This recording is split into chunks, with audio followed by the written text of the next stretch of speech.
أعوذ بالله من الشيطان الرجيم بسم الله الرحمن الرحيم ألم نشرح لك ووضعنا عنك وزرك الذي أنقض ظهرك وأقمنا للذنب أعمالك أردني يسرك وإنما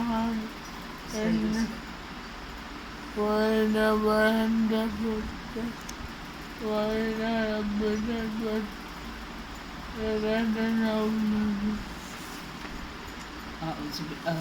شروع کرتی ہوں اللہ کے نام سے جو بڑا مہربان نہایت کرنے والا ہے، نہایت رحم کرنے والا ہے۔ کیا نہیں ہم نے سینہ کھول دیا آپ کے کیا نہیں ہم نے کھول دیا لیے آپ کے سینہ آپ کا، اور ہٹا دیا ہم نے آپ سے بوجھ آپ کا جو توڑ رہا تھا پیٹھ آپ کی، اور بلند کیا ہم نے لیے آپ کے ذکر آپ کا، تو بے شک ساتھ تنگی کے آسانی ہے، بے شک ساتھ تنگی کے آسانی ہے۔ تو جب آپ فارغ ہوں تو آپ کھڑے ہو جائیں اور طرف رب کے اپنی آپ راغب ہو جائیں۔ صدق اللہ العظیم۔ السلام علیکم ورحمۃ اللہ وبرکاتہ۔ تمام بدن سب بدلتے ہیں خدا بدلنے بچے سب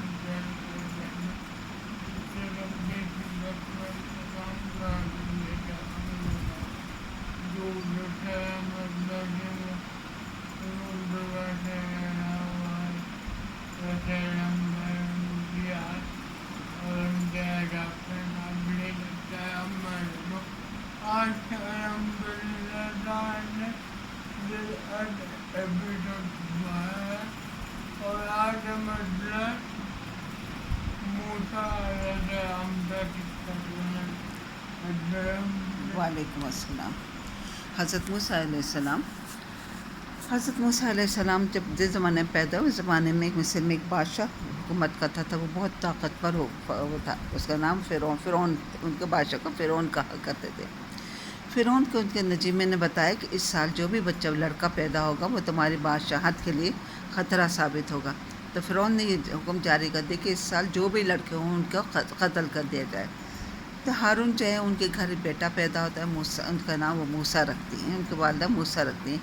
جب وہ پیدا ہوتا ہے تو اب کیا تو انہیں ان کو یہ ڈر ہوتا ہے کہیں ایسا نہ کہ فرعون ان کے بیٹے کو قتل کر دے، تو وہ کیا کرتی ہیں، وہ اپنے بیٹے کو ایک صندوق میں بند کر کے دریا میں بہا دیتی ہیں، اور اس کے پیچھے پیچھے اپنی بیٹی کو بھیج دیتی ہیں، جاؤ دیکھتے جاؤ یہ صندوق کہاں جا رہا ہے۔ وہ صندوق جب چلتے بہتے پانی میں بہتے فرعون کے مصر کے سامنے سے گزرتا ہے۔ جب مصر کے سامنے سے گزرتا ہے تو اس میں سے اس کو حضرت آسیہ علیہ السلام، وہ آسیہ جو تھی اس وقت تو مسلمان نہیں تھے، وہ فرعون کی بیوی تھی، وہ ان کو دیکھتی ہیں، وہ کہتی ہے اس کو کھول کے دیکھتی ہیں، اس کے بچہ نظر آتا ہے، وہ اس بچے کو وہ اٹھا کر گھر میں لے آتی ہیں اور فرعون سے کہتے ہیں ہم اس کو اپنا بیٹا بنا دیں گے، ان کو اپنا بیٹا بنا لیں گے۔ تو وہ حضرت موسیٰ علیہ السلام جو ہے ان کے گھر میں جب وہ ہوتے ہیں، اس کے بعد ان کا وہ بچہ رو رہا ہوتا ہے، بھوک سے بلک رہا ہوتا ہے، لیکن وہ کسی کا دودھ ہی نہیں پیتا، کسی طرح آخر ان کی بہن جو ہوتی ہے وہ کہتی ہے میں آپ کو ایک گھر بتاتی ہوں جو بہت اچھی ہے، وہ دودھ پلائیں گی تو بچہ پی لے گا۔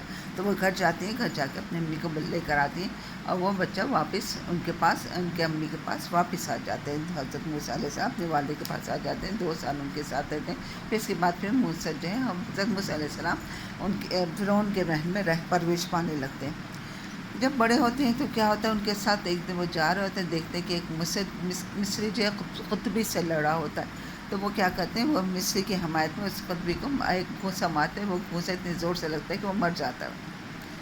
دوسرے دن اسی طرح سے ایک اور جھگڑا ہو رہا ہے، وہی جس کو انہوں نے جان بچائی تھی وہی کسی سے اور سے جھگڑا کر رہا ہوتا ہے، تو وہ اس کو روکنے کے لیے جاتے ہیں، تو وہ کہتے ہیں کہ موسیٰ کیا تو کل کی طرح شخص مجھے آج اس کو بھی مار ڈالے گا۔ اب یہ سن کے وہ پریشان ہو جاتے ہیں۔ اس کے بعد دیکھتے ہیں کوئی ایک آدمی ان کا کوئی خیر خواہ دوڑتا ہوا آتا ہے، وہ کہتا ہے موسیٰ تمہیں پکڑنے کی، گرفتار کرنے کے لیے فرعون کے فوجی آ رہے ہیں، تم ایسا کرو یہاں سے بھاگ جاؤ۔ تو حضرت موسیٰ علیہ السلام جو ہے وہ بھاگ کر